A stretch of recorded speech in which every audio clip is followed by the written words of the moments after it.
अस्सलाम वालेकुम व्यूअर्स, क्या हाल चाल है? ठीक ठाक है। उम्मीद करता हूँ आप सब खैरियत से होंगे। आज हम स्ट्रॉबेरी जैम की रेसिपी बनाएंगे। 2 कप हमने चीनी ले लिया, आप ये देख सकते हैं, और उसको हम अच्छे तरीके से पकाएंगे। तब तक इसको पकाते रहेंगे जब तक ये लिक्विड फॉर्म में ना आ जाए।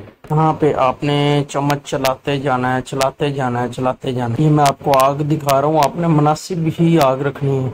इसके ऊपर आपने इसको पकाना है ताकि ये अच्छे तरीके से मेल्ट भी हो जाए और जले भी ना। ये देखिए माशाल्लाह से ये काफ़ी हद तक लिक्विड फॉर्म में आ चुका है। अभी भी स्ट्रॉबेरी के कुछ हिस्से पड़े हुए हैं इसके अंदर, और जैसे जैसे ये पकता जाएगा लिक्विड फॉर्म में आता जाएगा।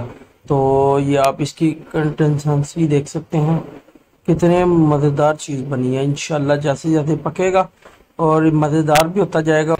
ये देखिए जी माशाल्लाह से हमारी स्ट्रॉबेरी ने पानी छोड़ दिया है। ये देखिए जी माशाल्लाह से जैम की शक्ल इख्तियार कर गई है। ये देखिए जी आप देख सकते हैं।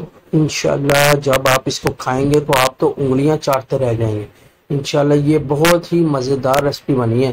घर पर आप ये जो बनाएंगे इंशाल्लाह आपको मज़ा भी आएगा। अब हम इसमें हाफ टी स्पून नमक शामिल कर देंगे।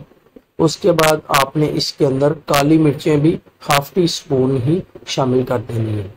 तो शामिल करने के बाद आपने इसको अच्छे तरीके से मिक्स करना है, और आप इसको ठंडा करके किसी जार के अंदर या किसी एयर टाइट बर्तन के अंदर रख लें और इसको फ्रीज करें। आप जैसे मर्जी आप इसको खाएं, इंशाल्लाह आपको मज़ा आएगा।